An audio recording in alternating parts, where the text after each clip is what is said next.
The Moon Man by Gerald, Cumberland. Sour and always a little miserable, Vicarage worked all day in the fields, feeling that life had brought him nothing. Life was as tasteless as water, as unmusical as the chink of money on a counter. He could not conceive why he had been born. Existence was a casually organized series of accidents. Everything that happened was accidental. Death was the only event that the gods had deliberately and elaborately planned. One saw death coming almost from the very moment that one was born. Gerald had the lithe body of an aristocrat, the features also, and the poise of head. His neck had proud muscles, and his throat was shapely. But though he had the appearance and carriage of one highly born, his birth was lowly, and the education he had snatched, almost stolen, from life was not of the kind to increase his money-earning capacity. His mind, a little marred at birth, had been almost ruined by knowledge. His brain fastened itself on the past, on mythology, the sweet legend of Hylas, and on the golden story of Helen of Troy. It is so easy to make the past more real than the present. It is so pleasant to do this, so fruitful of happiness. So Vicarage lived in the days that were long before his birth. And as he worked in the orchards that lie above Vicarage, working at night to keep robbers away, he stared continually at the moon that was to him the oldest and most tired thing in all God's universe. Ever since he had been a boy, this wayward planet had excited him, and the coming of manhood had not lessened the strange sympathy, even longing, that he felt for the great globe of light wandering with such self-conscious pride among the stars. His mother, a harassed, reserved woman, used years ago to put little Vic to bed with fear whenever the moon shone through the high, shutterless window. She would cover his head so that he should not see the blue light on the wall. "Go to sleep, child," she would whisper as she bent over him, "do not walk tonight." But almost of a certainty he would rise in his sleep and walk to the room in which his mother sat, his eyes open and luminous, his little hands stretched palm upwards in front of him. Then she would tremblingly put down her work, go to him, and just touching him with the tips of her fingers, guide him back to bed. If, as often happened, the boy's father was in the house when Vic walked, the gnarled old man would roughly seize him and shake him into terrified wakefulness. "It's a beating the lad wants," the father would say. And, indeed, one night he raised his hand and his son staggered and shrieked under the blow he received. Vic's father had reason, though he knew it not, to dislike the boy. Gerald was a cuckold, but so little suspicion had he of this, that he smiled with secret pleasure when neighbors remarked how like to him was his wife's handsome boy. One evening the mother arranged a curtain over the bedroom window so that the moon could not get at her son. But even on that night Vic walked. And, a few evenings later, softly entering his room, his mother saw him standing on the back of the high chair at the window, his body precariously balanced, his dilated eyes fixed most questioningly on the molten moon. She spoke nothing to her neighbors of all these things which, I must tell you, happened 15 years ago in that most lovely of towns, Doran, so white and perfect standing by the blue, deep lake whose name is also Doran. Vicarage has no lake like Doran, yet Vic, now a young man of 23, loved this place cupped so gently in the mountains. He had only to walk up through the vineyards and orchards and drag himself to the top of the ridge to see Langaza, which, though not so beautiful as Doran, is perhaps more mysterious. Just as, when a boy, he had been employed to scare away birds from the crops, so was he now paid to guard the fruit-burdened orchards from robbers. One night in August his depression was so great that, as he sat with his back against a young pomegranate tree, he allowed his mind to become numb with wretchedness. There was no moon this night, and he had come to depend so much upon this far-off friend of his that a great loneliness oppressed him. A dog, snuffing in the undergrowth, came to him and put his nose in Vic's open hand. The young man made no response, but the dog licked and liked him and stayed with him. And every night the affectionate wild creature would come and sit by him. Never once did Vic give him a caress or vouch him a word. yet he never wished the dog to go away. The man and woman in Kirakoj with whom Vic lived were kind to him, though they thought him strange and often wondered what his thoughts were. When Vic set out in the evening to his work, the woman would give him a little parcel of food, bread, a handful of olives, and a bottle of red wine, and Vic would smile at her shyly and say some words of thanks. The young men of the village, mostly Bulgars, had long ago accepted him. At first, they had teased him a little, but as he always replied with a smile of good nature, they had soon come to see that his oddness was not a thing to give them amusement. Sometimes Vic would try to throw himself into their company, forcing himself to be one of them. He was afraid of his own strangeness. But his abnormal shyness barred his way, and the sensitive distaste he had for life was too strong to be overcome. He envied his fellows. He envied their capacity for comradeship, their day-long happiness, the ease with which they laughed and talked. But he could never become like them. His self-distrust increased with the years, and he turned more passionately than ever to his dreams of the past and to his silent companion in the sky. One afternoon, the man with whom he lived came in from his work in the fields and found Vic reading a book. "Will you drink wine with me?" the man asked. "Thank you, I will," answered Vic, shrinking a little. The man poured out 2 glasses, and, as the day was very hot, Vic drained his at a single draught. The man silently refilled it, and in 5 minutes the glass was again empty. His host, looking at him, smiled. "Why don't you go to the inn and drink with Stepan and the other lads?" he asked. "To get drunk sometimes is good for a man." Vic, returning his gaze, smiled also. "I will drink with you, if you like," he returned, for the wine had excited him, and he did not feel as much afraid as usual. So his host brought another bottle and yet another, and, after some time, Vic began to talk. "Am I in your way living here?" he asked, his eyes looking wounded and beseeching. "No. I like you to be here. My wife likes you to be here. We are all happy together, eh?" "I am happy with you," said Vic. "I often want to say things to you, but I can't. I am not stupid. I understand things, but, somehow," his voice trailed off to a murmur. Then, clenching his fists and tightening all his body, he said with an effort, "I understand things, but I cannot speak about them. It seems as though you are all so far off that you wouldn't grasp what I said. And I am always afraid that I might say something that would be strange to you." His host laughed tolerantly. "We are all strange, eh? And what would it matter if we didn't understand you? You must talk, it is good for every man to talk.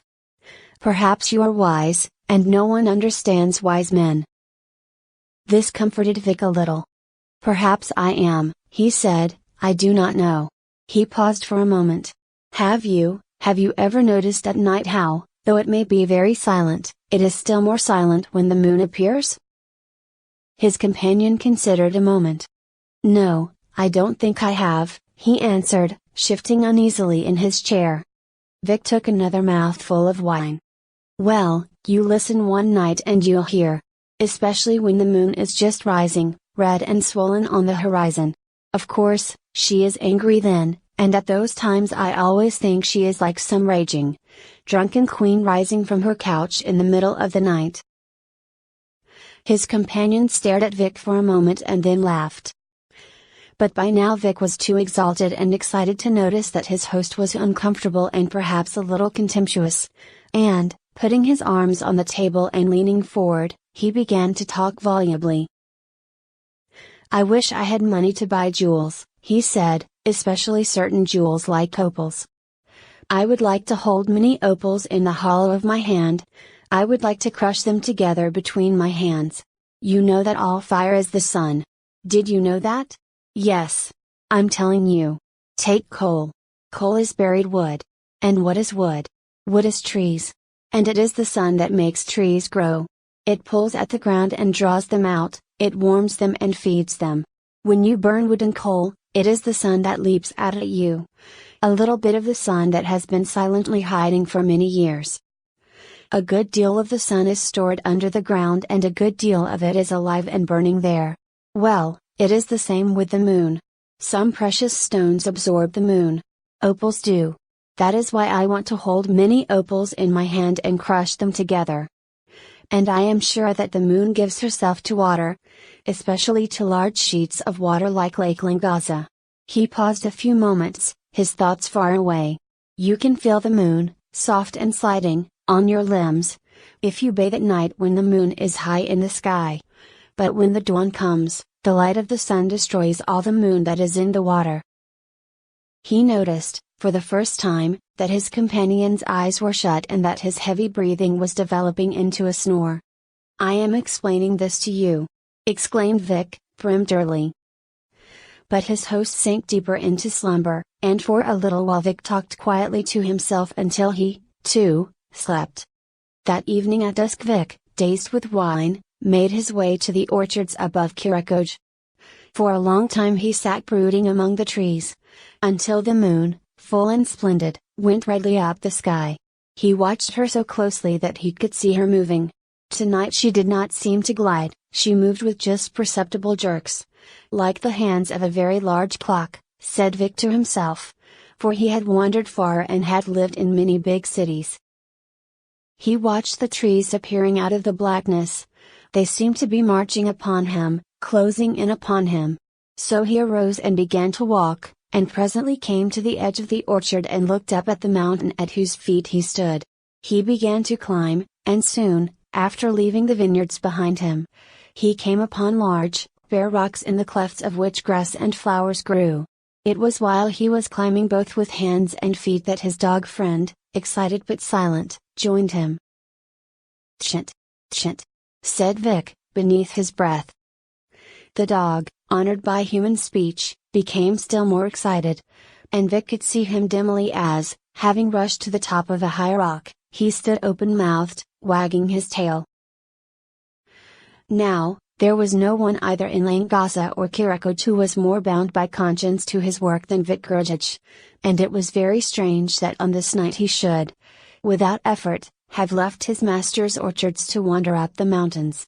He did not know where he was going or, indeed, why he was going at all.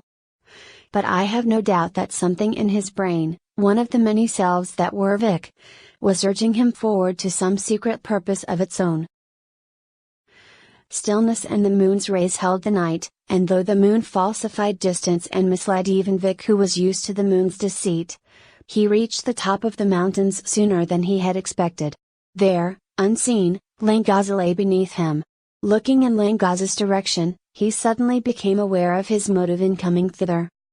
Turning to the dog, he muttered threateningly, "Go away! Go away!" But though he threw stones at the animal, it refused to leave him. So, muttering to himself, Vic proceeded down the other side of the mountain, making his way to Langaza with impatient strides. Langaza is a lake without banks, and even a careful investigator will find it difficult to determine where dry land ends and water begins. Rushes and grasses, tropically luxuriant, grow from dry earth, mud, and the lake's bed. In hot weather the air is miasmatic, and millions of mosquitoes make with their wings high shrieks as they fly their way through the air. When Vic found himself on the edge of this poisoned richness, he was covered with sweat, and the fumes of the afternoon's wine had left his brain. For a little time he stood looking at the moon, not at the moon in the sky, for that was too far away, and its very distance mocked him, but at the moon in the lake that was so near. Man cannot without wings soar into the sky, but his own weight will carry him to the bottom of the deepest abyss. He walked into the rushes and grasses and, in a moment, was surrounded by them. They towered above his head, and soon his feet began to sink in the slime and mud of the lake's true edge. The dog, with velvet paws, followed a pace behind him. Vic had forgotten him, for Vic's mind was now full of the moon and inflamed by it. In a very short time walking became laborious and slow, for Vic's feet sank into the mud until it covered his ankles, and it was with a great effort that he drew them out again. The sucking, explosive sound they made, and the moon man's heavy breathing startled many large water birds that, with flopping wings and raucous throats, announced their fear as they rushed away. Guided by the moon, Vic at length reached the inner edge of the rushes. In his journey he had fallen many times, and his clothes, his hands, and his face were thick with ooze. The spiky rushes had pierced his flesh, and his face and neck were bleeding. The water now reached his thighs. He stood still while he undressed. His impatient hands feverishly unwound the long cloth that circled his stomach many times. When naked, he waded still further into the lake. And then, lifting his feet and pressing his chest against the water, he swam towards the moon lying in the lake. The dog, devoted and dumb, and seemingly driven by the same fate, followed him. Vic could swim well, but he was already exhausted before he had emerged from the forest of rushes and grasses. It was a long, long way to the moon in the lake. And in a little time his strokes became feeble and there was only just enough movement in his arms to keep him afloat. Turning himself on his back, he rested. All deep desire had gone from his mind. Weary, he wished for oblivion. The moon was at the bottom of the lake, waiting. He had only just to sink now where he was, and slowly, very slowly, but oh, how safely and inevitably, he would go to her. He began to sink and to be smothered. After a time he reappeared, feebly struggling. The dog snatched at and missed him. Vic sank again. And after that Vic's body, remaining, for how long I know not, midway between the water's surface and the lake's bottom, was never again seen. The dog swam in ever-widening circles round the spot where the Moon Man had disappeared until he, also, sank, perhaps joining the only friend he had ever known,